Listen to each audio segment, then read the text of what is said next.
چلیے اگر کوئی کچھ سوال پوچھنا چاہتا ہے یہیں پر میں رکنا چاہتا ہوں، اتنا کافی ہے آج کے لیے. کوئی سوال ہے؟ ایک سوال آیا تھا چیٹ باکس میں، لیکن جس نے پوچھا تھا وہ ابھی ہے نہیں یہاں موجود. ایک سوال تھا چیٹ باکس میں. ہاں، یہ جو کسی بندے کا، کسی انسان کا ہمیں سنسیئر ہونا اور ٹروتھ فل ہونا کیسے پتا چلے؟ یہ تو ہم اس کو جب ہم اس کے ساتھ زندگی گزارتے ہیں تو اس کے ساتھ اٹھتے بیٹھتے ہیں تو ہمیں پتا چلتا ہے کہ یہ سچا ہے. اور ہمیں اس سے بھی یہ پتا چلتا، جب اس کے ساتھ اٹھتے بیٹھتے ہیں تو ہمیں خود ہی یہ سمجھ میں آ جاتا ہے کہ یہ سچا ہے یا جھوٹا ہے. اس کی باتوں کو ہم پرکھتے ہیں. مثال کے طور پر کہیں آگ لگ گئی اور کسی نے ہمیں بات کہہ دی کہ فلاں جگہ پہ آگ لگ گئی، 10 مکان جل گئے، مگر جب ہم نے صبح دیکھ لیا تو وہاں تو ایک ہی مکان جلا تھا. اسی طرح سے اسی بندے نے دوسری خبر دے دی 10-15 دن کے بعد، اور فلاں جگہ پہ طوفان آیا ہے اور 10 مکانوں کے چھت ختم ہو گئے ہیں. جب ہم وہاں چلے گئے تو وہاں تو کچھ بھی نہیں ہوا ہے. تو اسی طرح سے کوئی بندہ یہ کہتا ہے، مثال کے طور پر 1-2 مہینے کے بعد اس نے ہمارے ساتھ کوئی معاملہ کیا، بھائی صاحب مجھے 1000 روپے چاہیے، 10 دن کے بعد واپس لوٹاؤں گا. تو پھر وہ 10 دن بھی ہو گئے اور ہمیں یہ بھی معلوم ہو گیا کہ اس کے پاس پیسے بھی ہیں، یہ امیر اچھا ہے، مگر پھر بھی وہ پیسے نہیں دیتا ہے، بس لوٹا ہی دیتا ہے. تو اس طرح سے ہم ایک انسان کی اسی طرح سے سنسیئرٹی کا بھی ہم اپنی، یہ چونکہ ایسی چیزیں ہیں جو ہماری سوشل سائنس سے تعلق رکھتے ہیں، جو سماجیات سے تعلق رکھتے ہیں، اور سماج میں رہتے ہوئے ہم چیزوں کو پرکھ لیتے ہیں. جیسے مشرکین مکہ نبی علیہ الصلوۃ والسلام کے ساتھ جب 40 سالہ زندگی میں رہتے تھے اور انہوں نے اس کو پرکھ لیا تھا، دیکھ لیا تھا یہ کون سی شخصیت ہے، یہ کیا کہتا ہے، کیا بولتا ہے، کیا کھاتا ہے، کیسے اٹھتا ہے، لوگوں کے ساتھ کیسے معاملات کرتا ہے، لوگوں کے ساتھ اس کا کیسا اٹھنا بیٹھنا ہے، اس کا قول کیسا ہے، اس کا فعل کیسا ہے، اس کے معاملات کیسے ہیں. تو خود بخود سمجھ میں آ جاتا ہے.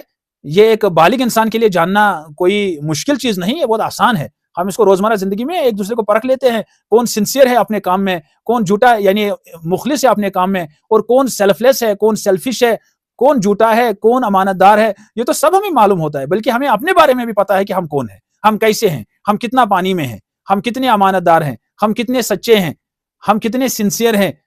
تو ہمیں اللہ کے ساتھ ہم کتنے سنسیئر ہیں، والدین کے ساتھ ہم کتنے سنسیئر ہیں، اسلام کے ساتھ ہم کتنے سنسیئر ہیں. ہمیں یہ خود کو بھی اپنے بارے میں معلوم ہے، اور اپنے دوستوں، ہمسایوں اور ان لوگوں کا بھی پتا ہے کہ جن کے ساتھ ہمارا اٹھنا بیٹھنا چلنا پھرنا ہوتا ہے. یہ تو بالکل ایک آسان چیز ہے، کوئی مشکل چیز نہیں ہے. ہاں اس بندے کے بارے میں مشکل ہے، مثال کے طور پر امریکہ میں کوئی رہتا ہے اور یہاں رہتے ہوئے میں اس کے بارے میں جلدی کوئی فتویٰ نہیں دے سکتا ہوں، چونکہ سماجی جو ایک انقطاع ہے، کہ ایک فصل ہے کہ وہ دوسرے سماج سے تعلق رکھتا ہوں، میں دوسرے سماج سے تعلق رکھتا ہوں، تو وہ اپرچونٹی مجھے نہیں اس کو پرکھنے کی. ہاں اس کی باتوں کو میں کیسے پرکھ لوں گا؟ اس کی باتوں کو پرکھنے کا طریقہ ہے کہ جو باتیں وہ کرتا ہے، جو باتیں اس نے بتائی ہیں، اگر وہ سب محفوظ ہیں، جتنی بھی باتیں ہیں ان کو ہم عقل کی بنیاد پر پرکھ سکتے ہیں. اگر وہ ایمپیریکل یعنی اگر وہ فزیکل ڈومین کے ساتھ تعلق رکھتے ہیں تو ان کو اس کے ساتھ ہم ویریفائی کر سکتے ہیں. اگر وہ ریشنل یعنی عقل کے ساتھ تعلق رکھتے ہیں تو ہم ان کو ریشنلی جج کر سکتے ہیں. ہم ان کو آپس میں ان کی کنسسٹنس اور کوہیرنس دیکھ سکتے ہیں. تو اس طرح سے بہت سارے ہمارے پاس ٹولز ہیں جن کے ذریعے سے ہم ایک کسی کی بات کو پرکھ سکتے ہیں، کسی کی جو لائف ہے اس کو پرکھ سکتے ہیں. اور ایسے بھی جو وہاں کے لوکلز جو ہے، اگر وہ اس کے بارے میں کچھ بولتے ہیں، اس کے بارے میں کچھ لکھتے ہیں، تو اس سے بھی ہمیں اس کے بارے میں انفارمیشن ملتی ہے. تو بہت سارے طریقے ہیں جو ٹولز ہیں، جس کو ہم ٹولز آف ریسرچ کہتے ہیں. اب چونکہ جس نے ریسرچ کی ہوگی، M Phil P H D وغیرہ، وہ تو یہ سب جانتے ہیں اپنے اپنے میدانوں میں ہم کس طرح سے ریسرچ کرتے ہیں اور کیا کیا ٹولز ہیں. اور اسی طرح سے اسلام میں بھی ہمیں بہت سارے ٹولز ہیں ریسرچ کرنے کے، کسی چیز کو پرکھنے کے. بہت سارے ہمارے اسکالرس نے جتنے بھی میتھڈالوجیز دی ہیں وہ ویسٹ سے بہت اہیڈ ہیں. تو اس لیول کی ریسرچ ابھی بھی ویسٹ میں اس لیول کی میتھڈالوجیز نہیں ہے. بلکہ نبی علیہ الصلوۃ والسلام کے بارے میں، اس کے میتھڈس آف ٹیچنگ کے بارے میں جب میں نے خالد سیف اللہ رحمانی صاحب کی وہ سیرت کی کتاب ہے، پیام سیرت یا کچھ اس کتاب کا نام ہے، اس میں کچھ مضامین ہیں. تو وہاں سے جو میں نے ٹیچنگ وہ جو میتھڈس نبی علیہ السلام کے پڑھے، اور جو ہم لیٹسٹ ٹیچنگ میتھڈالوجیز پڑھتے ہیں وہ بالکل اس سے کم ہے، وہ ڈیفیشینٹ ہے. اور نبی علیہ الصلوۃ والسلام کی جتنے بھی ٹیچنگ میتھڈالوجیز جو وہاں پر جو جتنے بھی احادیث ملتے ہیں، اس سے ہمیں یہ سمجھ میں آتا ہے کہ کیا کیا ٹیچنگ میتھڈس اور ٹیکنیکس نبی علیہ الصلوۃ والسلام استعمال کرتے تھے، اپنوں کے ساتھ کیسے تھے، غیروں کے ساتھ کیا تھے. تو نہیں، وہ غالباً دوسری کتاب ہے، وہ دوسری کتاب ہے اعجاز صاحب، یہ والی نہیں ہے، وہ دوسری ہے.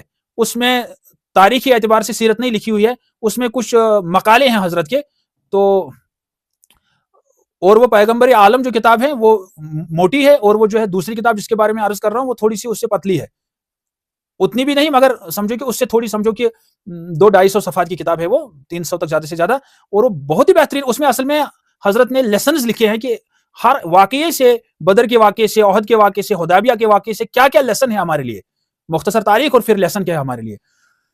تو عجیب و غریب کتاب ہے، اور ممکن ہے اس میں بھی پیغمبر عالم کو میں نے پڑھا نہیں ہے مکمل طور پر، تو اس میں بھی ممکن ہے وہ میتھڈز لکھے ہوں گے، تو یا باقی کتابوں میں بھی ہو سکتے ہیں، چونکہ سیرت کی ایک ہی کتاب نہیں، ہزاروں کتابیں ہیں، اور مصنف جو مختلف مصنفین کوشش کرتی ہے اپنے اپنے طور پر.